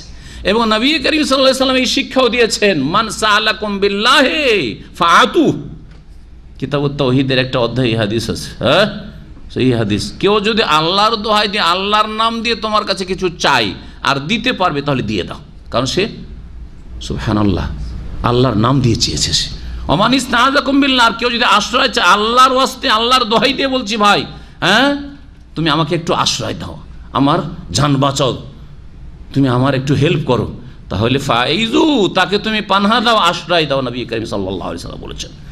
তো মানুষের স্বভাব হচ্ছে যাদের মধ্যে ঈমান আছে, দুর্বল হইলেও আল্লাহর দোহাই দিয়ে একে অপরের কাছে কি করে চেয়ে থাকি। মা বলে না কমজোর মা, ছেলে খুব এখন হ্যাঁ শক্তি হয়ে গেছে, তোকে আল্লাহর দোহাই দিয়ে বলছি রে তুই এরকম কাজ করিস না, বলে না বলে না, হ্যাঁ আল্লাহর দোহাই দিয়ে বলছি। একে অপর কাছ থেকে আমরা নিজের গরজ চেয়ে থাকি বা বলে থাকি, দরখাস্ত করে থাকি, কার দোহাই দিয়ে, কার নামে? আল্লাহর নামে। সে আল্লাহকে ভয় করো। ওয়াল আরহামা, এই ওয়াল আরহামার ব্যাখ্যাই দুই রকম ব্যাখ্যা করা হয়েছে। আর কেউ কেউ বলেছেন যে ওয়াত্তাকুল্লাহ ওয়াত্তাকুল আরহাম, ওয়াত্তাকুল্লাহ ওয়াত্তাকুল আরহাম এরকম ছিল, তোমরা আল্লাহকে ভয় করো আর আত্মীয়তার যে সম্পর্ক রয়েছে, বন্ধন রয়েছে, জ্ঞাতি বন্ধন সম্পর্কে তোমরা কি করো? আল্লাহকে ভয় করো। জ্ঞাতি বন্ধনের ক্ষেত্রে ভয় করো, তোমরা যে তোমাদের জ্ঞাতি বন্ধন রয়েছে বা আত্মীয়তার সম্পর্ক রয়েছে, রক্তের সম্পর্ক রয়েছে, সেটাকে বিচ্ছিন্ন করিও না, হ্যাঁ সেটাকে নষ্ট করিও না। নবী করিম সাল্লাল্লাহু আলাইহি ওয়াসাল্লাম হাদিস, লা ইয়াদখুলুল জান্নাতা কাতিউন, আত্মীয়তার সম্পর্ক ছিন্নকারী জান্নাতে যাবে না। যে আত্মীয়ের সাথে সম্পর্ক রাখে না, বাপ মা আর সাথে ছেলে মেয়ে সম্পর্ক রাখে না, বা ভাই বোনের সাথে সম্পর্ক রাখে না, ইত্যাদি ইত্যাদি, চাচাদের সাথে সম্পর্ক রাখে না, মামাদের সাথে সম্পর্ক রাখে না, দাদার সাথে দাদির সাথে নানা নানির সাথে সম্পর্ক রাখে না, অথচ তারা দুনিয়ায় বেঁচে আছে, তাহলে তারা জান্নাতে যাবে না, জান্নাতে যাবে না। নবী করিম সাল্লাল্লাহু আলাইহি ওয়াসাল্লাম বলেছেন মারাত্মক কথা। এই জন্য শুধু ইবাদত বন্দেগী ঠিক আছে আর আকীদা ঠিক আছে আর আত্মীয়তার সাথে সম্পর্ক খারাপ, এই দিয়ে জান্নাতে যাওয়া যাবে। নবী করিম সাল্লাল্লাহু আলাইহি ওয়াসাল্লাম বলছেন। এখানে আল্লাহ পাক এই আত্মীয়তার সম্পর্কের গুরুত্ব আল্লাহ উল্লেখ করেছেন যে তোমরা কি করো, আল্লাহকে ভয় করো আর আত্মীয়তার সম্পর্ক সম্পর্কে ভয় করো, আনতাখতাউহা, সেটাকে ছিন্ন ভিন্ন করে দিও না। সূরা মুহাম্মদ একটি আয়াত রয়েছে মর্মে, আত্মীয়তার বন্ধনকে তোমরা ছিন্ন ভিন্ন করবে, এটা করিও না। এটা হচ্ছে বিপর্যয় সৃষ্টি করা। উলাইকাল্লাযিনা লানাহুমুল্লাহ, ওদের ওপর আল্লাহ পাকের অভিসম্পাত লানত হয়েছে। ফাআসাম্মাহুম ওয়া আবসারাহুম ওয়া আমা আবসারাহুম, আল্লাহ পাক তাদেরকে বধির করেছেন এবং তাদের চোখকে আল্লাহ অন্ধ করেছেন বা করবেন, এই কথা আল্লাহ পাক বলেছেন। তো আল্লাহ পাকের লানত রয়েছে কার ওপর? এই আয়াতে বলা হয়েছে যারা আত্মীয়তার সম্পর্ককে ছিন্ন করে। তাহলে এই তাফসিরে ওয়াত্তাকুল্লাহা ওয়াল আরহাম, আল্লাহর ওপর আতফ রয়েছে ওয়াল আরহামের, ওয়াত্তাকুল্লাহা ওয়াল আরহাম। আর কেউ কেউ বলেছে ওয়াত্তাকুল্লাহাল্লাযী তাসাআলুন আরহাম, আর কোন কোন কেরাতে ওয়াল আরহামে পড়া হয়েছে কাসরা দিয়ে, মানে তোমরা আল্লাহকে ভয় করো যার দোহাই দিয়ে, যার নাম দিয়ে তোমরা একে অপরের কাছে চেয়ে থাকো, আর আত্মীয়তার দোহাই দিয়ে তোমরা চেয়ে থাকো। তাসাআলুনা বিল আরহাম, আত্মীয়তার দোহাই দিয়েও তোমরা একে অপরের কাছ থেকে চেয়ে থাকো। এটাও করি আমরা। ভাই ভাইকে বলছে, আপনি বিদেশে আছেন, আপনার ভাই দেশ থেকে বলছে যে তুমি আমার মায়ের পেটের ভাই, একবার আমাকে নিয়ে চলো সৌদি আরব, বলছে না? বলছে না? আত্মীয়তার দোহাই দিয়ে না বলছে, তুই মায়ের পেটের ভাই রে, আর তুই আমার সাথে এরকম খারাপ আচরণ করলি, বলছেন না? বলছেন না? এই যে আত্মীয়তার দোহাই দিয়ে বলে থাকেন, হ্যাঁ তুই আমার সন্তান আর এইরকম ব্যবহার করছিস তুই, বাপ মা বলে না? বলে না? হ্যাঁ হ্যাঁ, জি হ্যাঁ, জি। যদি বাপ ওইরকম আর আপনার সাথে দুর্ব্যবহার করে, তো বাপকেও কোনো সময় বলছেন আপনি আব্বা, আর আপনি না আমার দেখাশোনা করবেন, আপনি যদি আমাকে লেখাপড়া না করে কে করাবে? ঠিক না? এই যে আত্মীয়তার বন্ধনের দোহাই দিয়ে আমরা একে অপর কাছ থেকে চেয়ে থাকি। তাসাআলুনা বিহি ওয়াবিল আরহাম, আল্লাহর দোহাই দিয়ে চেয়ে থাকো তোমরা, আর আত্মীয়তার সম্পর্কের দোহাই দিয়ে চেয়ে থাকো। সুতরাং আত্মীয়তার বিচ্ছিন্নতা করার ক্ষেত্রে তোমরা ভয় করিও। ইন্নাল্লাহা কানা আলাইকুম রাকিবা, নিশ্চয়ই আল্লাহ তোমাদের ওপর সূক্ষ্ম বা তীক্ষ্ণ দৃষ্টি রাখেন। আল্লাহ পাক রব্বুল আলামিন তোমাদের ওপর তীক্ষ্ণ দৃষ্টি রাখেন। রাকিব মানে হচ্ছে পর্যবেক্ষক। ওয়া আতুল ইয়াতামা আমওয়ালাহুম ওয়া লা তাতাবাদদালুল খাবিসা বিত-তাইয়্যিব ওয়া লা তাকুলু আমওয়ালাহুম ইলা আমওয়ালিকুম ইন্নাহু কানা হুবান কাবীরা। আজকে তাফসীর অল্প আয়াত হয়েছে, কথা বেশি হয়েছে। এখন এখান থেকে ইয়েতিম ছেলে মেয়ে যারা অনাথ পিতৃহীন যারা, তাদের কিছু বিধিবিধান আল্লাহ রাব্বুল তাদের ধন সম্পদ এবং তাদের যারা অভিভাবক রয়েছে বাপ ইন্তেকালের পরে ওদের সাথে সম্পর্কিত কিছু বিধিবিধান আল্লাহ পাক বর্ণনা করছেন। আল্লাহ পাক বলছেন ওয়া আতুল ইয়াতামা আমওয়ালাহুম, তোমরা ইয়েতিম ছেলে মেয়েদেরকে তাদের ধন সম্পদ দিয়ে দাও। ইয়েতিম কতক্ষণ পর্যন্ত ইয়েতিম থাকে? যতক্ষণ পর্যন্ত সাবালক না হয়। যখন সাবালক হয়ে যাবে, সাবালক হওয়া পর্যন্ত ধন সম্পদ দেখাশোনা কে করবে? যারা ইয়েতিমদের অভিভাবকত্বের দায়িত্ব নিয়েছে। সাধারণত চাচা দায়িত্ব নিয়েছে, ভাতিজাকে দেখবে, ভাতিজিকে দেখবে, মামা দায়িত্ব নিয়েছে, ভাগিনা ভাগিনীকে দেখবে, অথবা যে কোনো মুসলিম দায়িত্ব নিয়েছে। শরীয়তের বিধান সকলের জন্য একই রকমের। তো এখানে সম্বোধন কাকে করা হয়েছে? আউলিয়া উল ইয়াতামা, ইয়াতিমদের যারা অভিভাবক দেখাশোনার দায়িত্ব নিয়েছে, তাদের কিছু ধন সম্পদ বাপ ছেড়ে গেছিল, ওই ধন সম্পদের দেখাশোনা করছে এবং ওই ছেলে মেয়ে ইয়াতিমগুলোর দেখাশোনা করছে, ওদেরকে আল্লাহ সম্বোধন করে বলছেন যে তোমরা ইয়াতিমদেরকে তাদের ধন সম্পদ দিয়ে দাও। সাবালক হয়ে গেছে, দিয়ে দাও। এখন ওয়ালা তাতাবাদদালুল খাবিসা বিত-তাইয়্যিব, তোমরা নাপাককে মানে হারামকে, খাবিস মানে এখানে বলতে হারাম, হারামকে তোমরা বিত-তাইয়্যিব পবিত্রের সাথে বদল করে নিও না। ওয়ালা তাতাবাদদালুল খাবিসা বিত-তাইয়্যিব, অর্থাৎ ইয়াতিমের ধন সম্পদ আর তোমার জন্য হারাম, খাবিস, তোমার জন্য সেটা খাবিস মানে হারাম, আর তোমার যেটা নিজের ধন সম্পদ সেটা হচ্ছে তাইয়্যিব। এখন কি করলে তুমি ওই ইয়াতিমের ধন সম্পদটা তুমি গ্রাস করে নিলে, এটা করিও না। তাহলে একাকার, হালাল হারামকে একাকার করে দিলে, এটা একটা তাফসীর। আর একটি তাফসীর এর চাইতে বেশি স্পষ্ট, সেটা হচ্ছে যে অনেক সময় সরাসরি বেঈমানি করেন না, বেশি চালাকিরা আবার সমাজে বেশি চতুর আছে, তাই না? সরাসরি দিয়ে ইয়াতিমের টাকা পয়সা বেঈমানি করে তো ধরা খেয়ে যাবে, সমাজের লোকেরা জেনে ফেলবে, তাই না? তখন করে কি, ইয়াতিমের ধন সম্পদগুলি ভালো, মূল্যবান বেশি, আর ওর যেগুলি আছে সেগুলি একটু ডাউন কোয়ালিটির, ডাউনগুলো দিয়ে দিল, যেগুলো নিম্ন কোয়ালিটির সেগুলো দিয়ে দিল ইয়াতিমকে, আর ভালোগুলি সে নিয়ে এলো, দখল করে নিল। আল্লাহ নিষেধ করছেন। জমি জায়গার ক্ষেত্রে ভাতিজা ভাতিজি এতিম হয়ে আছে, জমি জায়গায় কোনো মাঠে বেলে মাটি, ভালো চাষাবাদ হয় না, ভালো ফসলের, আর কোনো জায়গায় ভালো মাটি রয়েছে, করলো কি, ভালো জমিগুলো নিজের নামে করে নিল, আর ওই জমিগুলো যেগুলোতে তেমন উর্বর শক্তি নেই সেই জমিগুলো ওকে দিয়ে দিল। খাবিস, খাবিসগুলি হারামটা নিল, বা নোংরা, এখানে খাবিস মানে শুধু হারাম না, যেটা নিম্ন শ্রেণীর সেটা ওকে দিয়ে দিল, আর যেগুলো ভালো শ্রেণীর জমি জায়গা বা সম্পদ সেগুলি নিয়ে নিল। এইরকমই ফসল উঠে আসছে, ফসল হচ্ছে, ফসল মেলা রকম আছে, আছে না নাই? ধানের ক্ষেত্রে মেলা রকম আছে। খেজুর দিয়ে বুঝাই সৌদি আরবে থাকছে, আমরা খেজুর বুঝছেন, খেজুর 2 রিয়াল কিলো থেকে শুরু করে 100-120 রিয়াল পর্যন্ত আছে, আছে না নেই?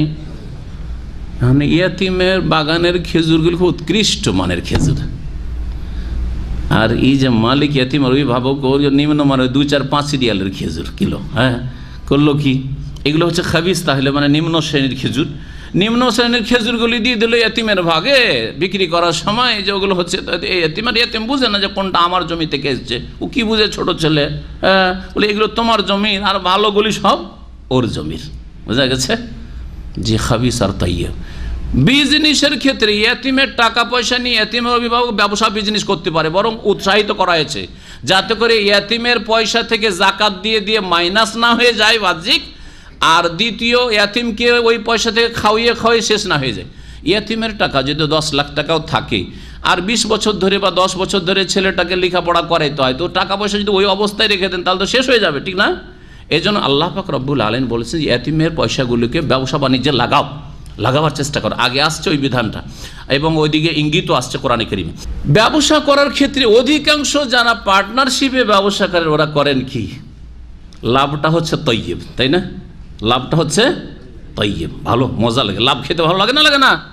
আর লস খেতে কাকে ভালো লাগে? কেউ লস খেতে চান? লস খেতে কাউকে ভালো না, লসটা হচ্ছে খাবিজ। যখন ব্যবসা করে 1 বছর দেখেন লাভ হয়েছে, তো লাভটা নিজের পকেটে ঢুকিয়ে নিল এতিমের অভিভাবক, আর যখন লস খেলো, খাবিজ হয়ে গেল ব্যাপার স্যাপারটা, বিজনেসটা, তখন কি করলো, অনেক লস খেয়ে গেছি, লসটা চাপিয়ে দিল কার ওপর? এতিমের ওপর। এত টাকা লস, শুধু লসই দেখায়।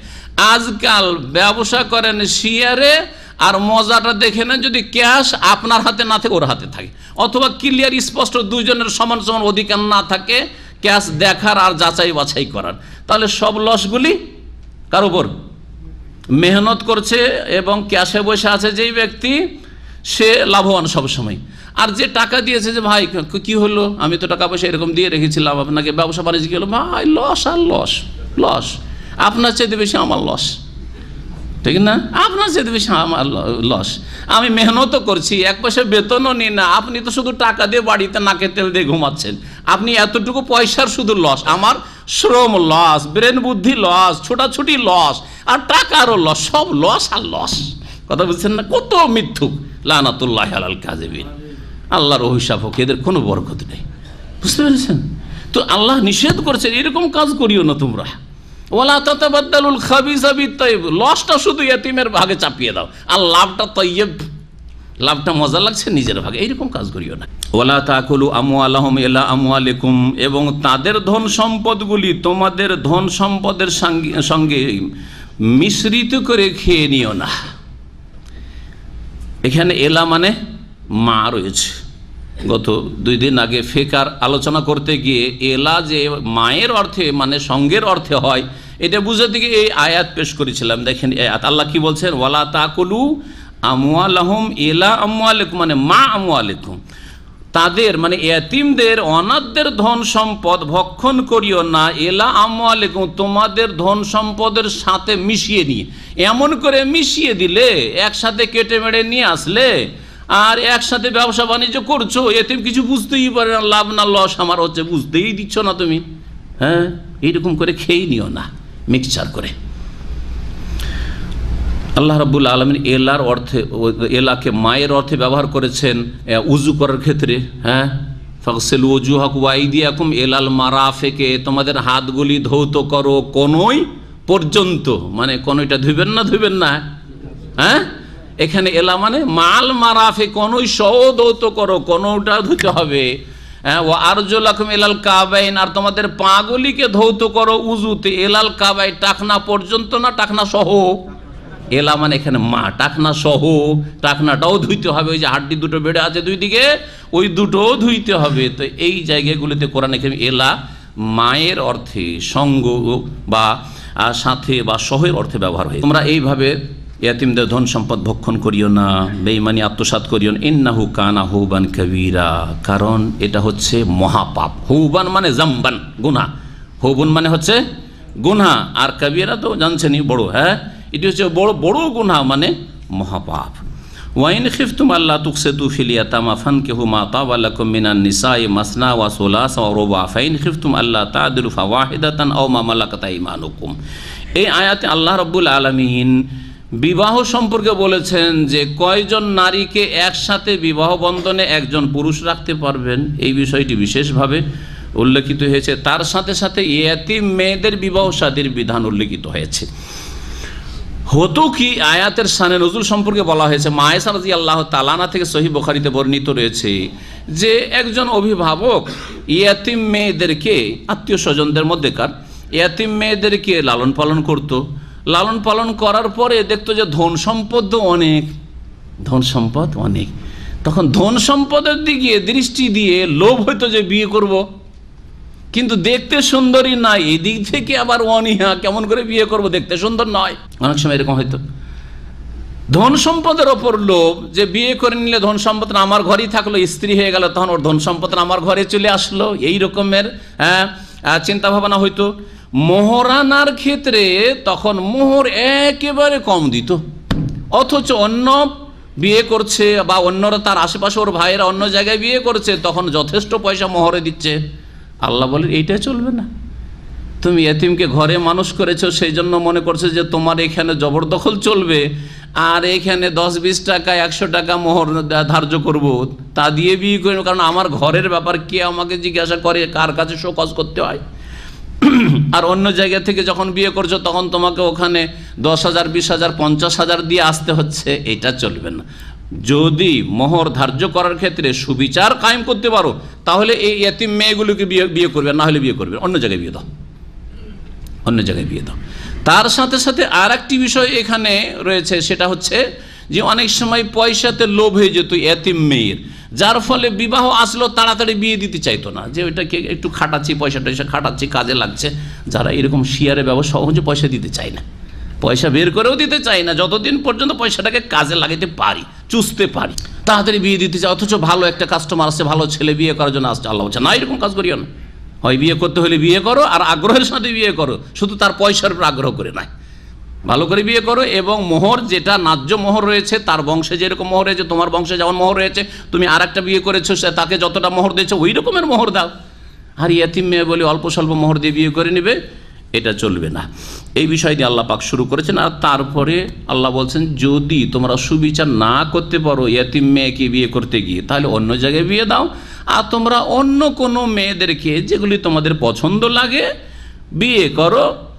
দুটো করেও করতে পারো, তিনটে করে করতে পারো, 4টা করে করতে পারো, একসাথে 4টা এক সময় রাখতে পারো সর্ব ঊর্ধ্বে।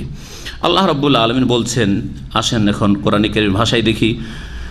ওয়াইন খিফতুম আল্লাহ তুকসিতু ফিল ইয়াতামা, তোমাদের যদি আশঙ্কা হয়, তোমরা যদি আশঙ্কা করো, আল্লাহ তুকসিতু ফিল ইয়াতামা, ইয়াতিম মেয়েদের ক্ষেত্রে, পিতৃহীনাদের ক্ষেত্রে তোমরা সুবিচার করতে পারবে না, তাহলে ফানকিহু মা তাবা লাকুম মিনান নিসা, তাহলে তোমরা বিবাহ করো নারীদের মধ্য থেকে যারা তোমাদের পছন্দ মোতাবেক হয়, তোমাদের ভালো লাগে, যাদেরকে ভালো লাগে এই ইয়াতিম মেয়েগুলোকে বাদ দিয়ে, এখানে এই কথাটি রয়েছে, ইয়াতিম মেয়েগুলোকে বাদ দিয়ে, যেখানে তুমি সুবিচার করতে পারছো না মোহরানা ধার্য করার ক্ষেত্রে, এদের ক্ষেত্রে জুলুম হয়ে যাওয়ার আশঙ্কা আছে, ইয়াতিম মেয়েদেরকে অন্য জায়গায় বিয়ে দিয়ে দাও।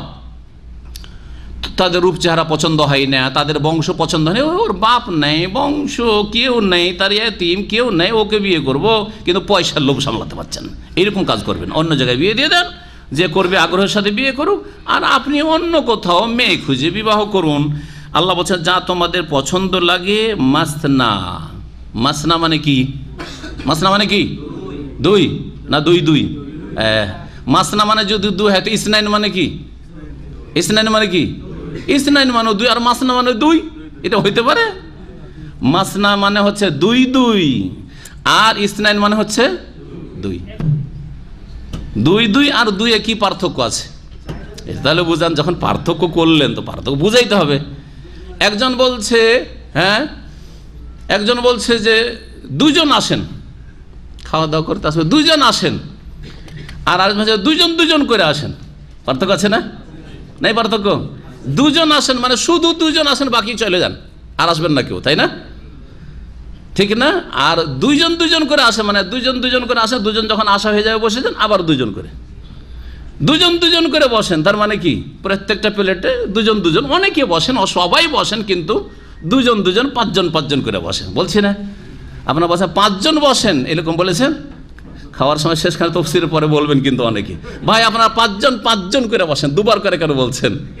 একবার তো বলছেন এই পাঁচজন বসেন, বাকি লোক সব অসন্তুষ্ট হয়ে চলে যাবে, এরা শুধু পাঁচজন বসবে, আমাদের সবকে বলছে তোমরা যাও, ঠিক না?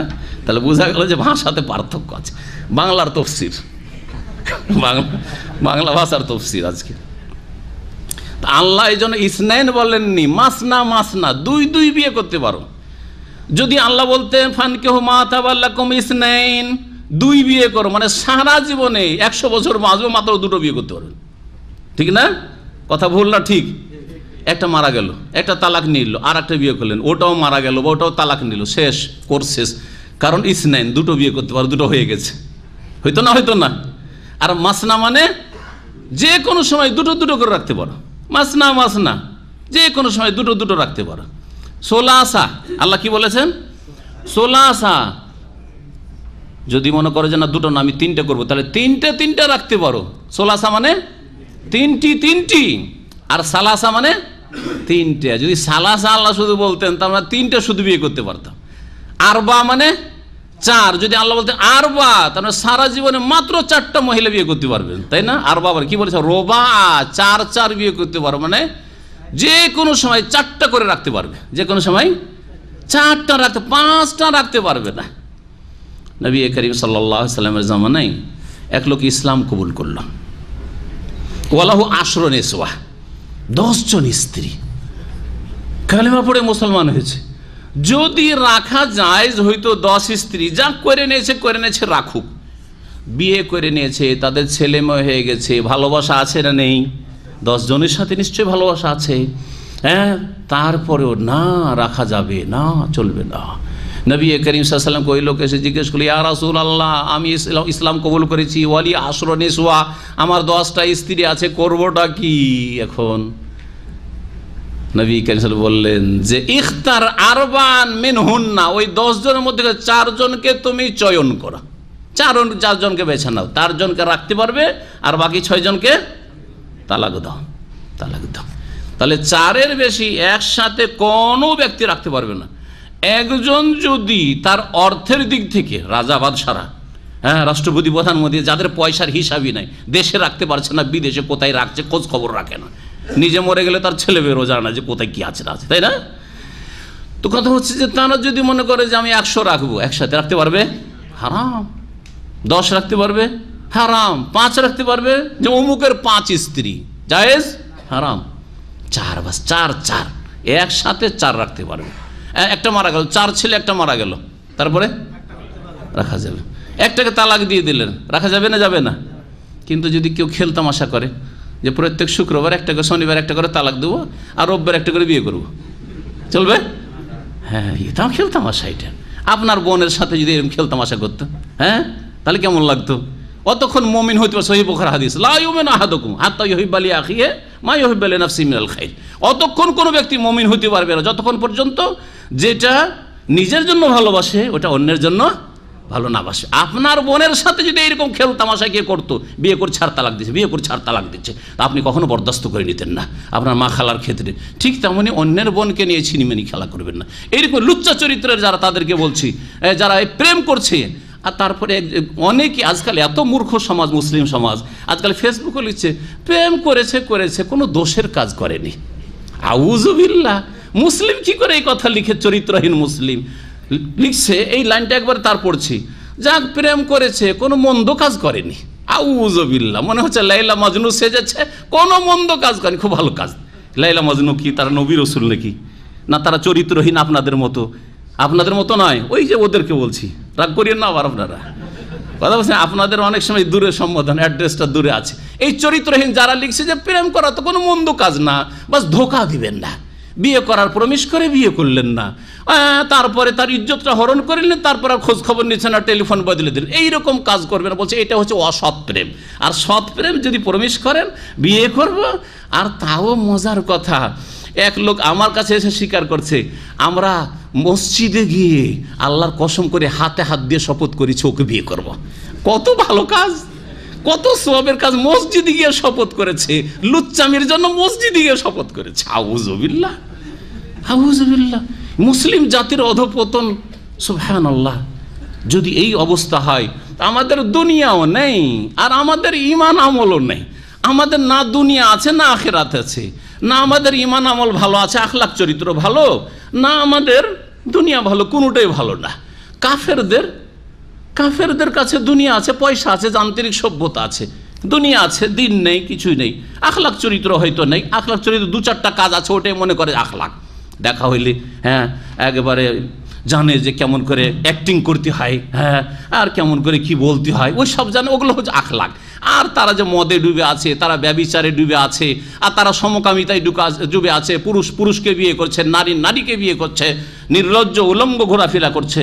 এগুলো তাদের চরিত্রহীনতা নয় তাদের কাছে, কারণ তাদের কাছে কোনো জ্ঞান নেই, তারা নির্বোধ। যাই হোক, কথা বেশি হয়ে যাচ্ছে। আল্লাহ পাক কি বলছেন? তোমরা বিয়ে করো যা তোমাদের পছন্দ লাগে। পছন্দর ক্ষেত্রে তাবা শব্দটি ব্যবহার করেছেন, এখানে শব্দের রহস্য রয়েছে। আল্লাহ পাক যে শব্দ চয়ন করেছেন তাতেও হিকমত রয়েছে। আল্লাহ তো কথা বলতে পারতেন যে মা, তোমাদের মা তাবা লাকুম না বলে আর কিছু বলতেন, ইখতিয়ার মানে চয়েস করা হয়, ইখতিয়ার মানে চয়েস করা হয়। তারপরে রাজিয়া ইয়ারজা মানে হচ্ছে ওয়ারাদিতু লাকুমুল ইসলাম দীনা, যার উপরে তুমি রাজি হও, যেই মেয়ের ওপর তুমি সন্তুষ্ট হইতে পারো বিয়ে করো। রেজার শব্দ, ইখতিয়ারের শব্দ কেন ব্যবহার করে? তাবা শব্দ থেকে তৈয়ব, তাই না? তৈয়ব মানে কি? তৈয়ব মানে ভালো। তাহলে বোঝা গেল যে দুটো করে বিয়ে করবেন, তিনটে করে করবেন, চারটা করে করবেন, সেটা আপনার মনে ভালো লাগলে হবে না, সেটা তৈয়বও হইতে হবে। কি হইতে হবে? আত-তাইয়্যিবাতু লিত-তাইয়্যিবিন। আপনি যদি পাক পবিত্র চরিত্রবান মানুষ হন, তাহলে চরিত্রবতী তাইয়্যিবাত পাক পবিত্র মেয়ে খুঁজবেন, সতী নারী খুঁজবেন, পর্দানাসীন নারী খুঁজবেন, ধার্মিক আল্লাহভীরু নারী খুঁজবেন। এই জন্য নবী সাল্লাল্লাহু আলাইহি ওয়াসাল্লাম বলেছেন ফাজফার বিজাতিদ দ্বীন, তোমরা দিনদার আল্লাহভীরু মেয়েকে বিবাহ করে সফল হয়ে যেও, বলেছেন না নবী করিম সাল্লাল্লাহু আলাইহি ওয়াসাল্লাম। লোকেরা চারটা গুণ দেখে আর সবাই চারটা গুণ দেখার চেষ্টা করে, কিন্তু প্রাধান্য দেবে কোনটাকে? জাতুদ্দিন, দিনদার মেয়েকে প্রাধান্য। সুন্দরী পেলাম না, বংশীয় মর্যাদা পেলাম না, বেশি ধনীর মেয়ে পেলাম না, বেশি শিক্ষিতা মেয়ে পেলাম না, শিক্ষিত পরিবারের মেয়ে পেলাম না, কিন্তু কি পেলাম? দিনদার মেয়ে পেয়েছি, তুমি কামিয়াব হয়ে গেছো, সফল হয়ে গেছো। এই জন্য আল্লাহ তাওবা বলেছেন, তৈয়ব মেয়ে বিয়ে করতে হবে, তৈয়বাতুন বিয়ে করতে হবে, খাবিসাতুন না মা তাবা লাকুম মিনান নিসাই মাসনা ওয়া সুলাসা ওয়া রুবা ফাইন খিফতুম। আল্লাহ বলছেন যদি ভয় লাগে, দুটো চালাইতে পারবো না, তিনটা তো দূরের কথা, দুটো করলে ঝগড়া বেঁধে যাবে, আর ওরা যদি ঝগড়া করে আর আমি নিষেধ করি তো আমাকে পিটুনি দিতে শুরু করবে। আজকাল হচ্ছে এরকম, তাই না? আর মুশকিলটা হচ্ছে মুসলিম সমাজে যারাই একাধিক বিয়ে করেছে অধিকাংশ প্রায়গুলি অসৎ। আমি সৎ লোক দুটো তিনটা বিয়ে করেছে, আজ পর্যন্ত মাত্র দুটো তিনটে দেখেছি, তিনটা একটু বেশি করে বলে, এক দুটো দেখেছি, আর তাতেও ত্রুটি আছে। এই জন্য এই আল্লাহ পাকের বিধানগুলি জায়েজ বিধান বা উত্তম বিধান, এগুলির বাস্তবায়ন নেক লোকদের করা উচিত, আল্লাহ ভীরুদের করা উচিত, যাদের আর্থিক সচ্ছলতাও আছে, তার সাথে সাথে শারীরিক শক্তিও আছে, আর ইমানি শক্তি আছে। এইরকম লোককে, যাদের ইমানি শক্তি আছে তারা বিয়ে করে না। যারা চরিত্রহীন স্ত্রী আছে, তার সাথে আর এক জায়গায় কোথায় ডুবে ডুবে পানি খাওয়া শুরু করেছে, নোংরা পানিতে ডুবে গিয়ে ওখান থেকে একটা উঠিয়ে নিয়ে চলে এসছে, ওকে নিয়ে 2-4 বছর থাকলো, তারপরে আর এক জায়গায় কোথায় ফেসে গেল। এইরকম চরিত্রহীনগুলো বিয়ে করছে একাধিক, যার ফলে জুলম অত্যাচার হচ্ছে, আর প্রচার মাধ্যমগুলি সুযোগ পেয়ে যাচ্ছে। দেখো, বহু বিবাহ মানে জুলুম করা হচ্ছে। আল্লাহ বলছেন, ফাইন খিফতুম আল্লাহ তাদেলু, তোমাদের যদি আশঙ্কা হয় যে সুবিচার করতে পারবো না, 2, 3, 4টা বিয়ে করে আমি সুবিচার কায়েম করতে পারবো না, ফাওয়াহিদাতান, তাহলে একটি যথেষ্ট, একটা করো। তাহলে আসলে একটা না, আসলে একাধিক বিবাহ করা, আসলে একটা একাধিক। আল্লাহ শুরু করেছেন কি দিয়ে? মা তাবালাকুম মিনান নাসা, মাস না 2, না হয় 3, না হয় 4। যদি ভয় লাগে যে আমি পারবো না মানে আমার ইমান দুর্বল, সুবিচার করতে পারবো না, অথবা আমার শরীর দুর্বল, আমি হকাদে করতে পারবো না, আমার পয়সা নেই, আমার ঘর দুটোকে 2টা বাড়ি দিতে পারবো না, 2টো কক্ষ 2টো রুম দিতে পারবো না, 2 জনে ঝগড়া করবে একই উঠানে, হ্যাঁ না, তাহলে করিও না। জি, কি বললাম? তাহলে কয়টা শক্তি লাগবে? ইমানি শক্তি, আর্থিক শক্তি, আর শারীরিক শক্তি। এই 3টি শক্তি যদি থাকে তাহলে বহু বিবাহ হচ্ছে, 2, 3, 4টা বিবাহ করে হচ্ছে শরীয়তের আসল বিধান, এবং এতেই নারীদের সমস্যার সমাধান হবে। ভালো করে বোঝার চেষ্টা করবেন। আজকে সারা পৃথিবীতে সব জায়গায় মেয়েদের সংখ্যা বেশি, আর এমন কি 40 পৌঁছে যাচ্ছে। এইরকম সংখ্যায় মেয়ের লাখ মেয়েদের সংখ্যা পৌঁছে গেছে, যারা 30-এর ওপরে, 40-এ চলে গেছে, 45-এ চলে গেছে, স্বামী পাচ্ছে না। আর আমরা কেউ বিয়েও করব না, কারণ বহু বিবাহ এমন বদনাম হয়ে আছে যে কেউ ব্যভিচার করলে অত দোষ না, কিন্তু বিবাহ করলে এটা মানুষের কাজ করেছে। এটা কি মানুষের কাজ করেছে? আমাদের এলাকায় একজন আলেম, খুব নেক লোক ছিলেন, এটা আরেকটা বিয়ে করে নিয়েছে। তো বলছে যে ইন্না লিল্লাহি ওয়া ইন্না, গ্রামবাসী বলছে ইন্না লিল্লাহ পড়ছে। কেন? এই লোককে তো খুব ভালো মনে করতাম, কিন্তু এত খারাপ লোক বিয়ে করেছে। আর একটা দেশের ঘটনা বলছি, তুনিসের ঘটনা, তুনিসিয়ার আদালতে স্ত্রী কেস করেছে, বড় স্ত্রী, যে আমার স্বামী জুলুম করেছে, আর এক বিয়ে করেছে। তখন আসামির কাঠগড়ায় হাজির হয়েছে। হাজির হওয়ার পরে ওকে জজ জিজ্ঞেস করছে, এই তুমি বিয়ে কেন করেছো? বলছে, স্যার আমি তো বিয়ে করিনি। হ্যাঁ না, তোমার স্ত্রী তো বলছে তুমি আরেকটা বিয়ে করেছো। না, বিয়ে করিনি। তাহলে ওটা কে? আর একটা যে আছে তোমার বাড়িতে? বলছে, ওটা আমার গার্লফ্রেন্ড। ওটা আমার স্ত্রী না, গার্লফ্রেন্ড। তাহলে অসুবিধা নেই। এটা হলো মুসলিম দেশের জজ, কথা বুঝতে পারছেন না? তাহলে কোনো অসুবিধা নেই, জেনা করো, ব্যভিচার করো, কোনো অসুবিধা নেই, কিন্তু বিয়ে করবে না, খবরদার। কারণ বিয়ে করলে তুমি তার ভরণ পোষণের দায়িত্ব নেবে, তার ছেলে মেয়েদের দায়িত্ব নেবে, অত দায়িত্ব নেওয়ার দরকার নেই। তুমি লুচ্চামি করার ছেড়ে দাও। হ্যাঁ, খেজুর খেয়ে নাও, আঠি ফেলে দাও, খেজুর খেয়ে নাও, আঠি উগুলে ফেলে দাও, ব্যাস, তাই না? নারীরা বুঝুন আমার কথা, যারা নারীরা শুনে বুঝেন, আপনাদেরকে খেজুরের আঠির মতো মনে করেছে, চুষেনে ফেলে দাও। আল্লাহ পাক রব্বুল তারপরে বলছেন, একটা বিয়ে করো, না পারলে একটা বিয়ে করো। আমরা সবাই কিন্তু অপারগ, তাই না? সবাই অপারগ, এই জন্য একটা। আমার যারা 2টো বিয়ে করতে চান তারা আমার বক্তব্য শুনে আজকে খুব খুশি, কিন্তু তার সাথে সাথে আল্লাহকে ভয় করেন। গায়ে শক্তি আছে কিনা, পয়সা আছে কিনা, আর কি ইমানি শক্তি আছে কিনা। আর অধিকাংশ লোক যতই বলেন, শেষখানে গিয়ে কি হবে? শেষখানে যেটা বেশি মজা লাগবে, যেটা থেকে বেশি রস চুষা যাচ্ছে, যেদিকেরই রস, পয়সার রস কোনোটাতে বেশি পাচ্ছেন, যে ওই মহিলার পয়সা বেশি অথবা সুন্দরী বেশি, ওইটার দিকে এমন ঝুঁকে গেলেন, বাকি আরেকটার খোঁজ খবরই নেন না। ছেলে মেয়েগুলো দেখতেই পারেন না, ওগুলোকে যে স্ত্রীকে দেখতে পারে তার ছেলে মেয়েকে দেখতে পারেন, অথচ আপনারও ফরজে আছে ওই সবের প্রতিপালন করা। সুতরাং আল্লাহকে ভয় করবেন, এবং আল্লাহর ভয় যদি সত্যি থাকে আর সুবিচার করতে পারেন তাহলে, আর না হলে কিয়ামতে এই মাকায়ে হাজির হবেন। আর কিয়ামতে অসংখ্য মানুষ আপনাকে দেখবে, এই যে জালেম 2-3টা বিয়ে করেছিল আর জুলুম করে এসছে। আওমা মালাকাত আইমানুকুম, একটা বিয়ে করো, অথবা যদি একটাও না পারো বিয়ে করতে, অথবা একটা বিয়ে করেছো আরও প্রয়োজন, গুনাহ থেকে বাঁচতে পারছো না। অনেক সময় মাসিক অবস্থায় 1 সপ্তাহ 2 সপ্তাহ মহিলা থেকে যায়, তখন গুনাহ থেকে বাঁচা মুশকিল হয়ে যাচ্ছে। ইসলামের আরেকটি বিধান হচ্ছে, তোমার অধীনস্থ যদি দাসী থাকে, কৃতদাসী হইতে হবে, সেটা কাজের মেয়ে নয়। কৃতদাসীর যুগ এখন শেষ হয়ে গেছে। যখন জিহাদ ফিসাবিলিল্লাহ ছিল, শাসকগণ করেছেন, তখন কিতুদাসীর বিধান ছিল। জেলখানাতে নারী বন্দীদেরকে না রেখে তাদেরকে মুজাহিদিনদের মাঝে বন্টন করে দাও। তারা নিজের ঘরে রাখলে স্ত্রীর মতো সেটা তার জন্য হালাল, আর না হলে সেটা যদি সে বিক্রি করে দেয়, লিগ্যাল সে দাসী হয়ে এসছে ওই মহিলা, তখন তাকে বিক্রি করে যেই ব্যক্তি ক্রয় করলো তার জন্য তখন সেটা হালাল, তার জন্য শুধু হালাল, তার পরিবারের সকল সদস্যের জন্য নয়। জি হ্যাঁ, এই হচ্ছে দাসীর বিধান বা দাসের বিধান যা শরীয়তে রয়েছে।